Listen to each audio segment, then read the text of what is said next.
Hello everyone, welcome back to my channel success with Anjana. कैसे हैं आप सभी? सो आई होप आप सभी अच्छे होंगे। आज मैं फिर से आपके लिए पीवाईक्यू सीरीज लेकर के उपस्थित हुई हूँ आपके सामने। ये है सामान्य हिंदी की सीरीज जो कि चल रही है हमारी कंटिन्यू, और ये पीवाईक्यू सीरीज है। अगर आपके थोड़े भी हिंदी में, जनरल हिंदी में थोड़े से भी कंसेप्ट क्लियर हैं और उसके बाद में आप ये पीवाईक्यू सीरीज कंटिन्यू करते रहे तो आपकी गारंटी है 20 आउट ऑफ 20 इजीली टीचिंग में ले लोगे। और अगर आप नॉन टीचिंग में तो उसमें 40 आउट ऑफ 40 इन्हीं पीवाईक्यू से आप इजीली अचीव कर लोगे। ठीक है, अभी आने वाले समय में ये पर्यायवाची, विलोम शब्द, अनेकार्थी शब्द, शब्द युग्म और मुहावरे एंड लोकोक्तियां, ये इनकी सेपरेट सेपरेट वीडियो आने वाली है। इन पर वर्क चल रहा है अभी। ठीक है, पर्यायवाची की जो अभी तक 2025 में 26 में जितने भी एग्जाम हुए हैं उनमें जितने भी पर्यायवाची शब्द पूछे हैं उनकी एक सेपरेट वीडियो होगी। विलोम शब्द की एक अलग से सेपरेट होगी, अनेकार्थी शब्द की भी होगी, मुहावरे एवं लोकोक्तियों की भी होगी, शब्द युग्म की होगी। ठीक है, तो चैनल के साथ आप जुड़ सकते हैं, चैनल को सब्सक्राइब कर लेना। और जो भी प्रेपरेशन कर रहे हैं DSSS भी, उनके साथ आप ये वीडियो शेयर कर सकते हैं जिससे कि उनको भी ये बेनिफिट मिल सके। ठीक है, जहाँ पर भी आपको थोड़ी सी भी डिफिकल्टी होती है किसी टॉपिक में तो आप उस टॉपिक को अलग से स्टडी कर सकते हैं। बाकी का आप ये पीवाईक्यू करते रहेंगे तो 20 आउट ऑफ 20 आप इजीली अचीव कर सकते हैं। ठीक है, तो अभी और ये है सामान्य हिंदी का पार्ट 2। पार्ट फर्स्ट में करा चुकी हूँ, जो प्लेलिस्ट इसकी बनी हुई है गाइस। सामान्य हिंदी की अलग से प्लेलिस्ट है, जीके जीएस जो मैं सॉल्व करा रही हूँ उसकी भी पीवाईक्यू की अलग से प्लेलिस्ट है, रीजनिंग जो भी कराऊंगी मैं, जो भी पीवाईक्यू कराऊंगी मैं, अलग अलग सब्जेक्ट की अलग अलग प्लेलिस्ट बना दूंगी। तो आप जब भी मन करता है आपका तब आप वीडियो को देख सकते हैं। इसके लिए आपको चैनल को सब्सक्राइब करना पड़ेगा और वीडियो पसंद आए तो लाइक जरूर कर देना, क्योंकि आपका एक लाइक मुझे मोटिवेट करता है जिससे कि मैं आपके साथ मेहनत कर सकूं। जब मैं आपके लिए इतना मेहनत कर रही हूँ तो आप एक लाइक तो कर सकते हो। तो चलिए अब हम क्वेश्चन पेपर को सॉल्व करते हैं। आज मैं कराने वाली हूँ टीजीटी स्पेशल एजुकेशन, जो कि एग्जाम हुआ था इसका 14 मार्च 2026 में। ठीक है, ये 14 मार्च को हुआ था एग्जाम। आज हम इनके क्वेश्चन सारे करने वाले हैं। तो चाहे टीचिंग हो चाहे नॉन टीचिंग हो, ये ना सोचें कि ये टीचिंग का पीवाईक्यू है तो हम नहीं करें, या फिर ये नॉन टीचिंग का जो भी मैं क्वेश्चन पेपर लेकर के आती हूँ तो ये ना सोचें कि ये टीचिंग या नॉन टीचिंग के। देखो, आप क्वेश्चन का लेवल देखोगे, सेम क्वेश्चन होते हैं चाहे वो नॉन टीचिंग के हों चाहे टीचिंग के हों। तो आपको सारे पीवाईक्यू सॉल्व करने हैं। फर्स्ट क्वेश्चन है, दिए गए मुहावरे का सही अर्थ बताइए। जोड़ तोड़ करना। ठीक है, अब हमें देखने से ही पता चलना है कि कोई चीज़ जोड़ी जा रही है, फिर तोड़ी जा रही है, फिर जोड़ी जा रही है, तो क्या है, कोई उपाय किया जा रहा है उसे बनाने के लिए। तो इसका ऑप्शन सी ऑप्शन करेक्ट हो जाएगा। नेक्स्ट क्वेश्चन देखेंगे। तो क्वेश्चन है, नीचे एक वाक्य के खंडों को अव्यवस्थित क्रम में लिखा गया है, उस विकल्प का चयन करिए जो वाक्य का सही क्रम है। ठीक है, तो आपको क्या है, वाक्य को सही क्रम में जोड़ना है। तो आपको पता है, एक तो उद्देश्य होता है, ठीक है, एक होता है विधेय,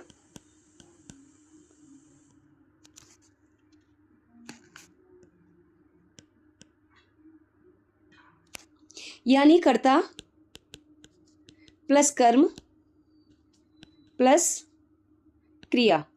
ठीक है, हिंदी में इस प्रकार से सेंटेंस अरेंज होता है। तो आपको पता है सबसे पहले कर्ता आता है, तो हद तक क्या ये कर्ता है, नहीं है, तो यहाँ पर ए ऑप्शन कट हो जाएगा। सबसे पहले आपको देखो DSSS में टाइम मैनेजमेंट बहुत मायने रखता है। आपने कितनी भी स्टडी की है, आपकी कितनी भी अच्छी प्रेपरेशन है, अगर आपने टाइम को मैनेज नहीं किया, पेपर खराब हो जाएगा, आपका सिलेक्शन नहीं होगा। यहाँ पर आपको क्विकली करना है कि करता है हद तक से स्टार्ट होता है, नहीं की से होता है, नहीं होता। तो यहाँ पर सी ऑप्शन और ए ऑप्शन से, यहाँ पर क्या है, ए ऑप्शन से नहीं हो सकता है और ना सी ऑप्शन से। तो सबसे फर्स्ट में ए वाला कट कर देना, सी वाला, और डी से भी नहीं होगा। ठीक है, तो ये भी ऑप्शन कट हो जाएगा। बचा कौन सा, ये 4 ऑप्शन, यानी ये करेक्ट है। एक तरीके से और देख लेना, जब लास्ट में क्रिया आती है तो लास्ट में क्रिया इनमें है, नहीं है, इसमें भी नहीं है, इसमें भी नहीं है, यानी जाता है इसी में है। तो सी ऑप्शन से स्टार्टिंग हो, सी ऑप्शन क्या है, जिसके लास्ट में सी ऑप्शन होगा तो एक ही ऑप्शन में सी है। तो आप इस तरीके से भी देख सकते हैं। सपोज करो 2 में दे रखा है तो आप फिर करता चेक करना। ठीक है, तो यहाँ पर फर्स्ट वर्ड चेक करने और पहले लास्ट का करना है।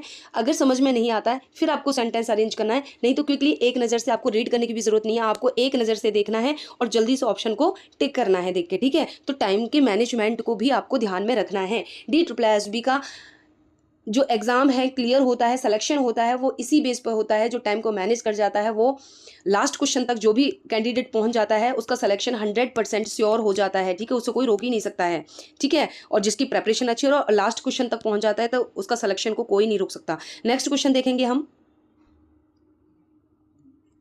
वाक्य में दिए गए रेखांकित शब्द के उचित विलोम का शब्द का चयन करके रिक्त स्थान को पूर्ण करें। कितना भी कर लो तुम्हारा भूत, कितना भी कर लो तुम्हारा भूत तुम्हारे डैश को प्रभावित करेगा। तो यहाँ पर अंडरलाइन गाइस भूत थी, तो भूत का अपोजिट क्या हो जाएगा, यहाँ पर विलोम शब्द पूछा तो भूत का भविष्य हो जाएगा, यानी इसका ए ऑप्शन करेक्ट है। नेक्स्ट क्वेश्चन देखेंगे, निम्न वाक्यांश के लिए एक सार्थक शब्द चुनिए।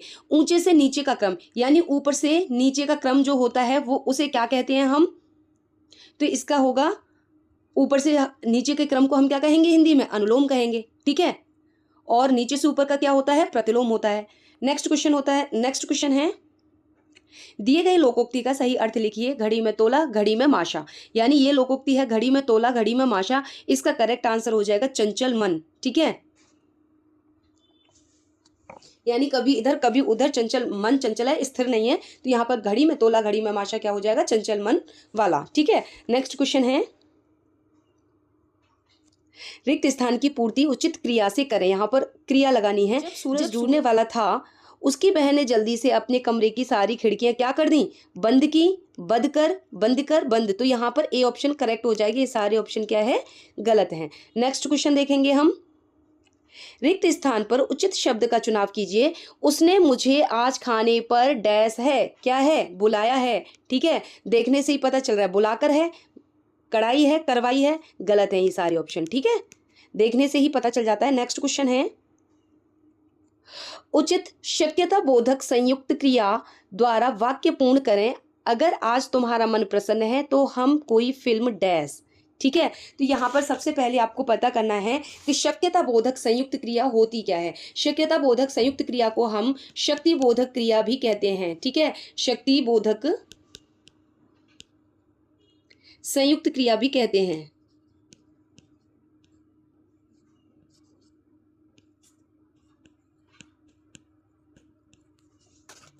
तो देखो,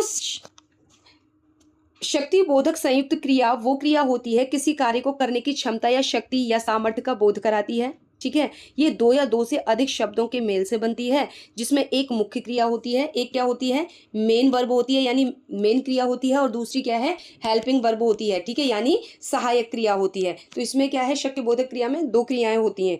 ऑप्शन देख लेते हैं हम, देखने चलेंगे या देखने जा सकते हैं, या देखेंगे या देख लेंगे। तो इसका ऑप्शन बी करेक्ट है, ठीक है, देखने जा सकते हैं। अब यहाँ पर क्वेश्चन क्या था,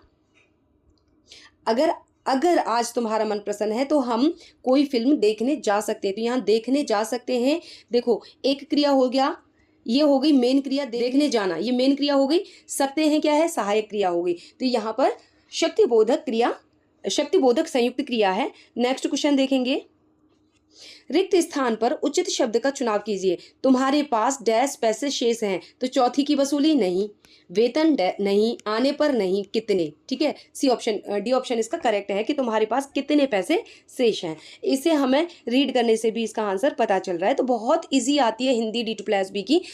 थोड़ा भी आपने खाली ये क्वेश्चन पेपर भी कर लिया ना तो 20 आउट ऑफ 20 टीचिंग में इजीली ले आओगे, ठीक है। और नॉन टीचिंग में 40 क्वेश्चन आते हैं तो उसमें भी 40 आउट ऑफ 40 आप इजीली ले आओगे। आप ये PYQ सीरीज करते रहें, बस यही सफिशिएंट रहेगा।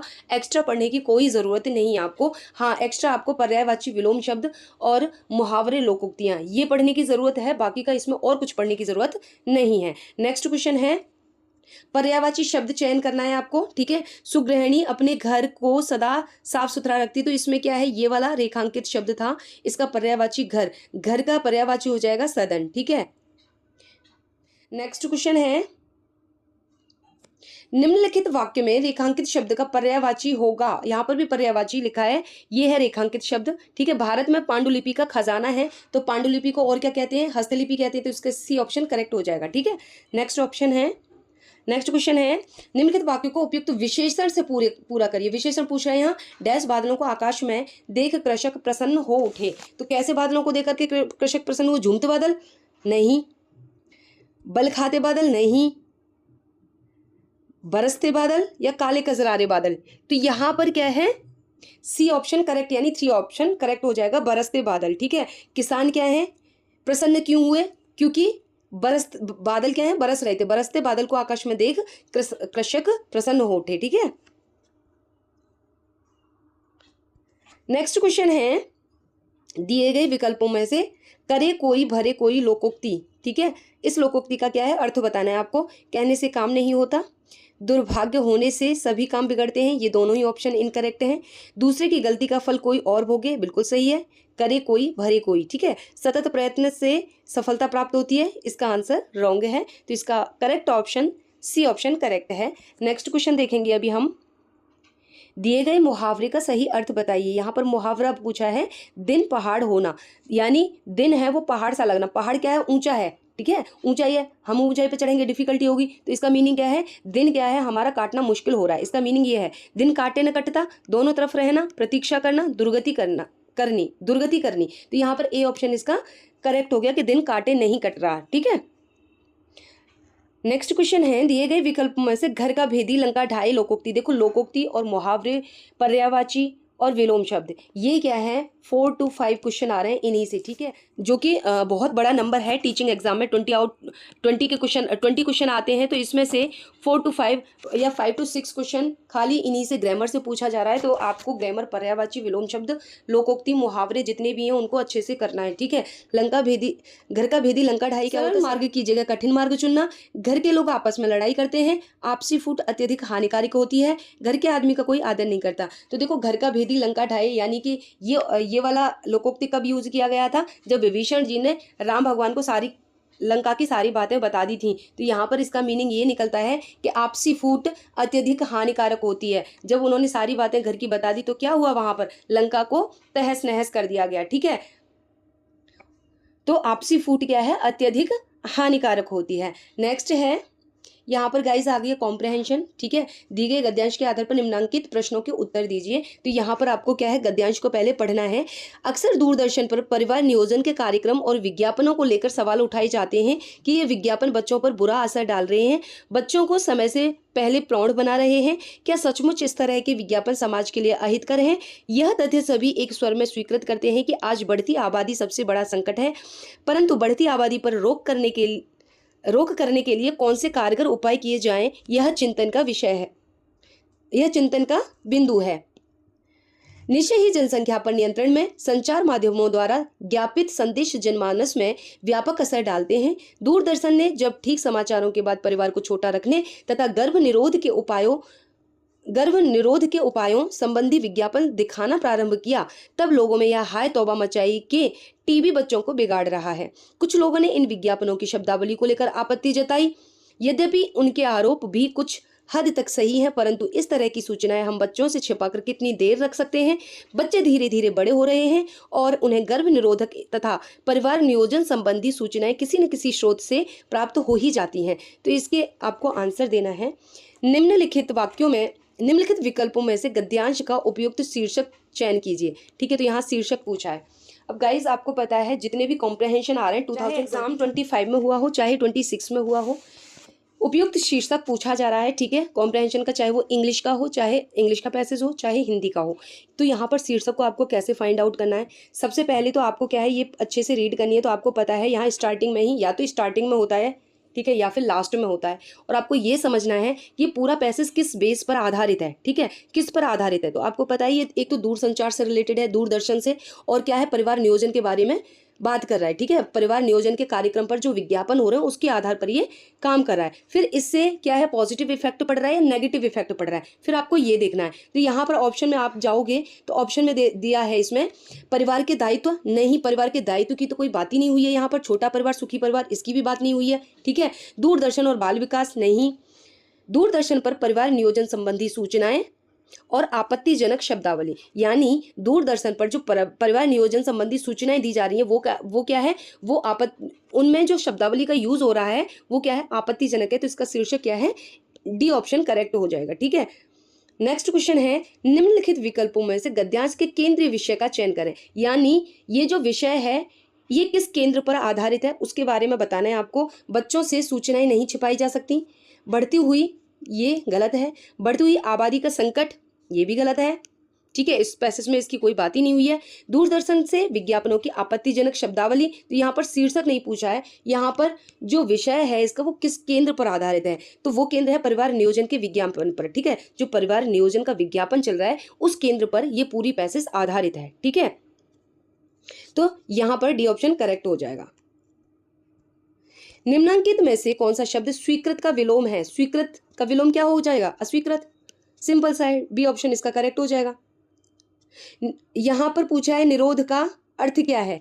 निरोध मीन्स क्या है? रुकावट, रोकना। ठीक है, निरोध करना, निरोध यानी रोकना, तो इसका सही ऑप्शन क्या हो जाएगा? रुकावट हो जाएगा। ठीक है, निरूपण नहीं होगा,